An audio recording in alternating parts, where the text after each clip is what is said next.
ऋषिकेशं तदा वाक्यमिदमः महीपते सेनयोरुभयोर्मध्ये रथं स्थापय मे अच्युत। पहला अध्याय 21वां श्लोक।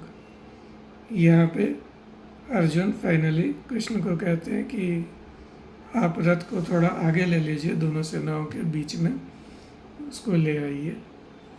ठीक है, तो अर्जुन यहाँ कृष्ण को क्यों बोल रहे हैं रथ आगे लेने के लिए? कृष्ण सारथी हैं जो उस रथ को चला रहे हैं।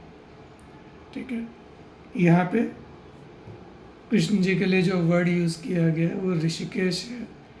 तो ऋषिकेश मतलब दो शब्दों से मिलकर बना है, ये ऋषिका और ईश। ऋषिका मतलब इंद्रियां, ईश मतलब भगवान। तो ये कोइंसिडेंस नहीं है कि वेदव्यास ने ये वर्ड यूज़ किया है ऋषिकेश, क्योंकि एक तरफ इंद्रियों की बात हो रही है, एक तरफ सारथी की बात हो रही है, रथ की बात हो रही है।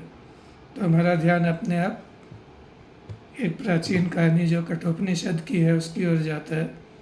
तो वहाँ पे नचिकेता ने यमराज से पूछा था कि मृत्यु के बाद क्या होता है, क्या करना चाहिए आदमी को जीवन में, ये सब। तो यमराज जो उसे ज्ञान देते हैं तो वो कहते हैं कि इस शरीर को एक रथ मानो जिसमें आत्मा एक रथी की तरह सवार है। तुम्हारी बुद्धि जो है वो सारथी है जिसने मन की लगाम पकड़ी हुई है, और जो घोड़े बंधे हुए हैं वो इंद्रियां हैं। तो ये एक एनालॉजी उन्होंने दी है।